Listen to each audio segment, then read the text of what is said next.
How you doing? It's Travis Winfield here with the Winfield Group Real Estate Team, and this week on the Winfield Weekly, we are going to talk about this weird word called Mello-Roos. What is Mello-Roos and why do you care?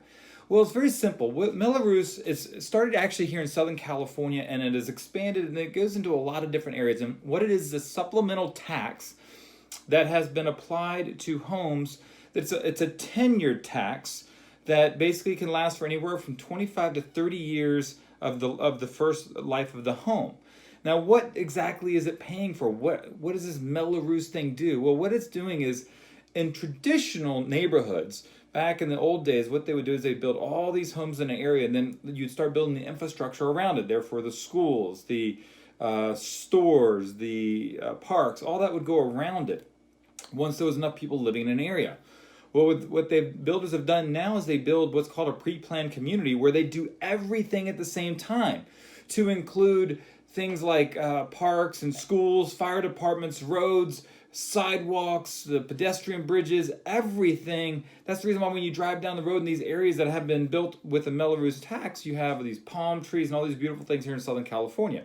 But it's not free, and it's completely dependent upon the particular home. So there's no set amount. Now, there is a good rule of thumb to follow, and that is, especially here in Southern California, that if you bought a home prior to 2003, the supplemental tax or the Mello-Roos isn't going to be that expensive, but after 2003, they started kind of growing. Now the normal tax base is between 1 to 1.25% of the value of the home.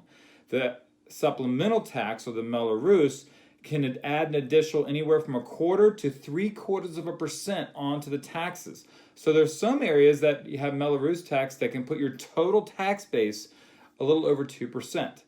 And that can make a huge difference in whether you can afford that house or not. So make sure that when you're looking at homes, you take all of this into consideration so you know exactly what you're getting into, and make sure that it's all incorporated and you can afford that particular home and you're not surprised down the road.